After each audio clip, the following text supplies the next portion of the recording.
Bonjour à tous, j'espère que vous avez passé un bel été ensoleillé et plein de chaleur. Moi, c'est la rentrée. Je voulais revenir avec une petite vidéo sur le 11 septembre. Alors, je ne vais pas vous parler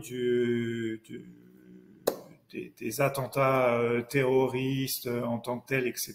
Beaucoup de choses ont été dites sur le sujet. L'année dernière, c'était les 20 ans de l'événement. On a le droit à beaucoup de reportages, de décryptage, etc. sur le sujet. Non, moi je voulais aborder ça sous un autre angle, en fait, et vous expliquer pourquoi est-ce que le 11 septembre était la victoire du wahhabisme au sein du monde musulman. Tout d'abord, il faut un peu définir ce qu'est ce concept, ce qu'est ce mot, ce wahhabisme, un mot que vous avez sans doute déjà entendu. Il s'agit d'un mouvement fondamentaliste qui est né au XVIIIe siècle en Arabie Saoudite par un prédicateur saoudien et qui rapidement s'est allié avec la dynastie Saoud, du coup qui est vraiment à l'origine de la fondation du royaume d'Arabie Saoudite. Le wahhabisme est du coup depuis une centaine d'années, depuis la création de l'État, la religion d'État de l'Arabie Saoudite. Il s'agit, comme je disais, d'un mouvement fondamentaliste qui prône un retour aux sources de l'islam, de ce qu'était l'islam il y a 1400 ans lorsque le prophète l'a révélé et l'a amené sur terre. C'est aussi indirectement une source du terrorisme mondial et le wahhabisme a inspiré le djihadisme et le salafisme. Je vais justement vous expliquer comment et pourquoi dans cette vidéo. Mais avant ça, en fait, pour vous expliquer le pourquoi, je vais devoir faire un petit retour en arrière, comme bien souvent je le fais dans mes vidéos, et vous apporter un petit peu de contexte, parce que ça s'inscrit dans l'histoire, en fait, tout ça. On va commencer avec la naissance du royaume d'Arabie Saoudite en 1932. Donc la dynastie des Saouds crée le royaume d'Arabie Saoudite avec la fusion de deux provinces, le Nejd et le Hejaz, qui est un pays à l'origine peuplé de tribus bédouines, qui est un nouvel État qui a pas beaucoup d'argent, qui a pas beaucoup de poids culturel, dans une région du monde où on a des anciens empires, on a des anciennes grosses civilisations. On a l'Empire ottoman, l'Empire perse, du coup qui est devenu l'Iran. On a la Syrie, l'Irak, Israël aussi à un degré moindre, même si à l'époque Israël ne sera pas encore créé. Donc voilà, en 1932, le royaume d'Arabie Saoudite naît, mais il se rend compte qu'il est rapidement un petit poussé dans un monde où finalement il y a des mastodontes politiques déjà qui existent. Quelques années plus tard, en 1938, on va découvrir du pétrole dans ce pays-là. Alors, comme l'Arabie Saoudite est un pays assez neuf et pas forcément très riche à l'époque, l'Arabie Saoudite n'a pas forcément les moyens d'exploiter ce pétrole, c'est-à-dire de l'extraire, de le raffiner, de l'exporter, etc. Et le pays va faire une alliance avec les États-Unis. Une alliance qu'on pourrait résumer tout simplement par pétrole contre soutien militaire. L'Arabie Saoudite va offrir à un prix très intéressant son pétrole aux entreprises américaines. En échange, les États-Unis vont apporter un soutien militaire à l'Arabie Saoudite, qui est du coup un État sans forcément puissance militaire, puisqu'il est assez neuf, puisqu'il vient de se construire, et surtout, comme je le disais tout à l'heure, il est au milieu quand même de grandes puissances régionales. Les deux pays, donc que ce soit l'Arabie Saoudite ou les États-Unis, ont des objectifs différents, mais qui vont quand même dans le même sens. L'Arabie Saoudite, elle, ce qu'elle veut, c'est s'imposer géopolitiquement dans une région du monde où elle n'est rien, elle n'existe pas. Les États-Unis, eux, ce qu'ils veulent, ça va être contenir le socialisme, s'imposer aussi dans cette région du monde, mais surtout contenir le socialisme qui commence un petit peu à s'imposer dans le monde donc dans les années 30, et ça va encore s'accélérer après la Seconde Guerre mondiale. Il faut savoir qu'au Moyen-Orient, à cette époque-là, notamment à la fin de la Seconde Guerre mondiale, on va avoir... alors attendez, excusez-moi, je vais me moucher un petit peu. On va avoir des États de la région, qui sont des États historiquement et politiquement assez forts, qui vont basculer dans le socialisme arabe. Ça va être le cas de la Syrie et de l'Irak, avec l'accession au pouvoir du parti Baas. Donc ça se fera avec Hafez el-Assad, le père de Bachar en Syrie. Ça se fera avec Saddam Hussein en Irak. On va avoir aussi l'accession au pouvoir de Nasser en Égypte ou du colonel Kadhafi en Libye. Donc c'est autant de pays qui basculent un petit peu dans la sphère socialiste et du coup dans la sphère de l'URSS qui sont du coup des menaces pour l'hégémonie américaine dans cette région du monde, mais aussi pour l'hégémonie saoudienne, parce que elle se dit oula, on va avoir du mal à s'imposer. La solution qui est apportée en fait, c'est de se dire ok, pour les Saoudiens, on n'est rien politiquement, on n'est rien culturellement. La seule manière qu'on a peut-être pour exister, ça va être le côté théologique, le côté culturel, parce que on a la chance d'avoir les deux lieux saints de l'islam. Donc, elle va un petit peu utiliser ce discours-là pour créer l'université islamique de Médine en 1961 et dire, ok, nous, on a les lieux saints de l'islam, nous on a la vérité, nous on va former les islams de demain, les imams de demain, et on va vous former pour que, en gros, les meilleurs imams seront formés chez nous. C'est une technique qui fait un petit peu contrepoids avec d'autres techniques qui ont été utilisées, notamment par Nasser, qui a aussi créé une université Al-Azhar pour un petit peu former au précepte du nasserisme, ou l'université Lubumba au Congo, qui a été créée par l'URSS et dont le but était justement de former les Africains au précepte du marxisme et du socialisme. Mais rapidement, en fait, l'Arabie Saoudite va se rendre compte que ça suffit pas, et en tout cas, cette diplomatie religieuse là ne suffit pas. Et en 1979, il va se passer un cataclysme, aussi bien pour l'Arabie Saoudite que pour les États-Unis, les deux alliés, qui va être la révolution islamique en Iran. Alors cataclysme pour l'Arabie Saoudite, tout simplement parce que à ses portes, donc juste de l'autre côté de la mer, l'Arabie Saoudite et l'Iran sont juste séparés par un bout de mer qui est pas très large. Et l'Arabie Saoudite va voir apparaître à sa porte en fait un nouvel État religieux qui veut aussi s'imposer dans le monde musulman d'une manière culturelle et théologique. Donc c'est une menace directe pour elle.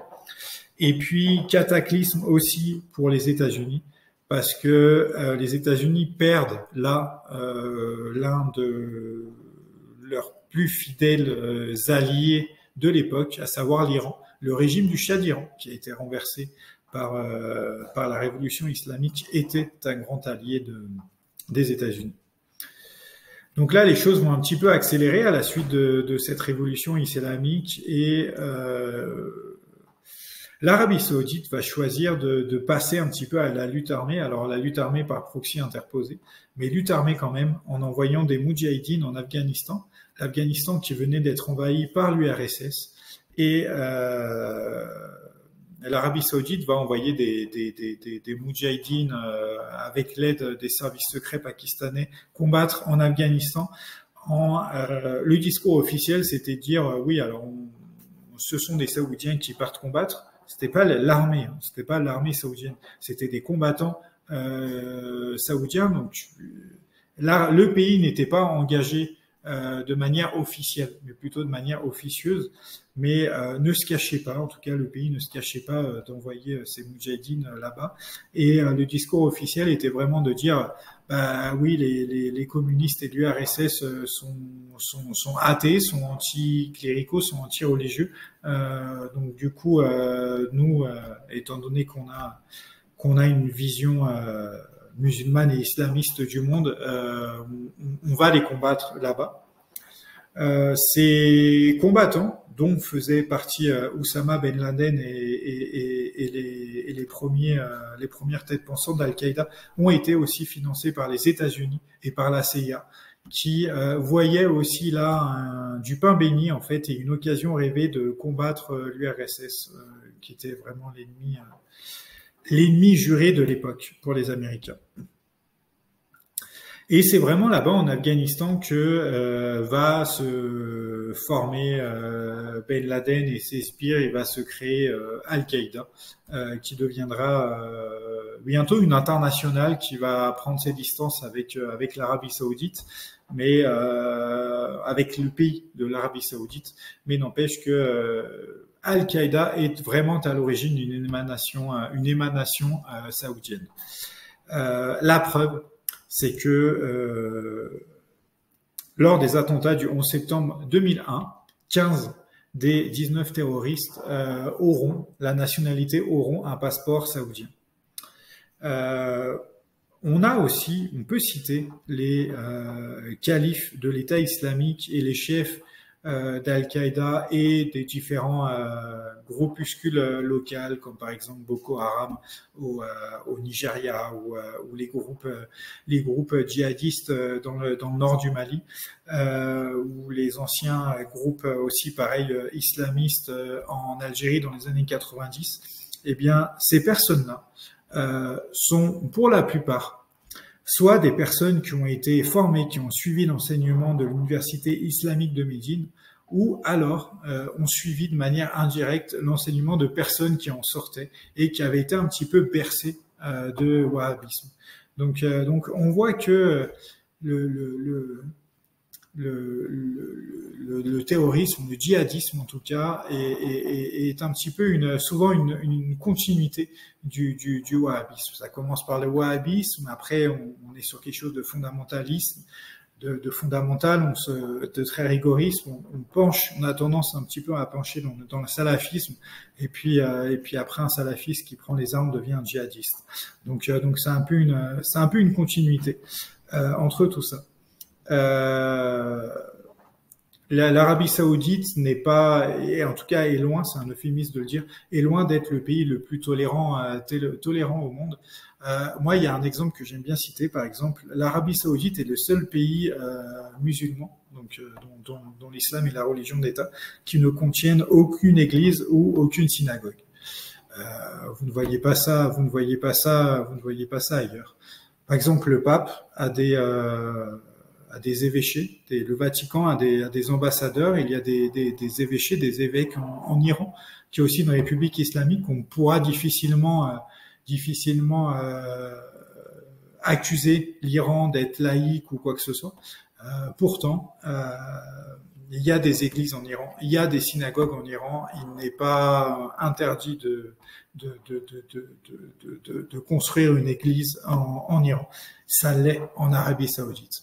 Donc là aussi, on voit que en termes de tolérance, eh bien, en Arabie Saoudite, il y a culturellement quelque chose, une lecture de l'islam qui est intolérante. Donc voilà. Puis en guise de conclusion, justement pour bien se rendre compte, en fait, à quel point culturellement la lecture de l'islam saoudienne est différente de d'autres lectures du monde, d'autres lectures de l'islam qui ont cours dans d'autres pays. J'aime bien aussi, pareil, rappeler que les musulmans, quand on prend les musulmans du monde entier et qu'on les regarde, en fait, les Arabes sont minoritaires. La plupart des des musulmans vivent en Asie ou en Afrique pour la plupart. La plupart des musulmans sont indiens, alors soit indiens, soit pakistanais ou bengalis. Je veux dire, je regroupe, je symbolise exprès, ou soit chinois, soit asiatiques, indonésiens ou philippins, ou soit africains, tout simplement, noirs. Que ce soit en Afrique de l'Ouest principalement. Le Nigeria, par exemple, est l'un des pays où on compte le plus de musulmans. Et dans la plupart de ces pays-là, la cohabitation avec d'autres religions se passe très bien. Que ce soit avec des religions du livre en Afrique de l'Ouest, où on a chrétiens et musulmans qui cohabitent, juifs et musulmans qui cohabitent aussi dans certains pays comme au Maroc, ou que ce soit avec des religions polythéistes, comme par exemple en Chine ou en Inde, où on a les musulmans qui vont cohabiter avec des bouddhistes, avec des confucianistes, avec des hindouistes, et alors après il y a toujours quelques petits faits divers, mais globalement tout se passe bien. Et cette cohabitation-là, force est de constater qu'elle n'est pas possible avec la lecture du Coran qu'a le wahhabisme et qu'en fait l'Arabie saoudite. Et malheureusement, c'est bien souvent cette lecture-là du Coran que politiquement est exportée dans le monde entier et qui tente de s'imposer. Donc voilà, je trouvais ça intéressant de remettre un petit peu tout ceci en contexte. J'espère que ça vous a parlé, j'espère que ça vous a intéressé. N'hésitez pas à dire en commentaire si vous avez ce que vous en avez pensé, ou s'il y a des points que vous n'avez pas trop bien compris ou vous voulez que je développe, ça pourrait être l'occasion d'une seconde vidéo. Et puis, si le sujet vous a intéressé, je peux vous conseiller Albas, qui est mon premier roman, qui est sorti en 2018. Alors ça fait plus de 4 ans, mais il est toujours d'actualité. C'est pas un livre qui parle sur la religion, c'est pas un livre qui parle sur l'histoire, c'est pas un livre qui parle sur la politique. C'est avant tout un roman. C'est avant tout un polar, une histoire d'espionnage, un peu à la James Bond. Pour ceux qui ont aimé les séries télé Homeland et le Bureau des légendes, voilà, c'est un petit peu cet univers là qui est dedans, hein, sous forme de livre. Mais j'ai essayé aussi, avec mes modestes moyens, d'utiliser cette histoire comme un alibi pour vulgariser certains thèmes que je trouvais intéressants. Parmi ces thèmes, justement, il y a essayer de comprendre un petit peu qui sont ces djihadistes qui noyotent plutôt, excusez-moi, la rébellion syrienne. Et puis aussi, je parlais du socialisme arabe. Vous voyez, le titre en est une référence. Je parle aussi un petit peu de ça, du socialisme arabe, du parti Baas qui est né en Syrie. Qui est une émanation de ce socialisme arabe, peut-être la première émanation qu'il y a eu dans l'histoire. Et puis je parle aussi de tout un tas de sujets, notamment j'essaie d'expliquer quelle est la différence, en tout cas de vulgariser quelle est la différence entre les sunnites et les chiites, en prenant un petit peu le parti, en utilisant des personnages qui sont impliqués dans la guerre en Syrie, puisqu'on avait un petit peu tous ces mondes là qui se combattent. On avait et on a toujours d'ailleurs ces mondes-là qui se combattent dans ce conflit qui a déjà duré plus de 10 ans et qui a fait des millions de déplacés et des centaines de milliers de morts et de victimes. Donc rappelons-le. Et du coup, je conclurai là-dessus sur cette note pas très joyeuse, il est vrai. Mais je vous souhaite une très bonne journée. J'espère que cette vidéo vous a intéressé et si ça vous voulez en savoir plus sur le sujet et surtout vous divertir, puisque c'est avant tout un divertissement, n'hésitez pas à vous plonger. Voilà, il tombe dans Albas. Je vous remercie et je vous dis à bientôt.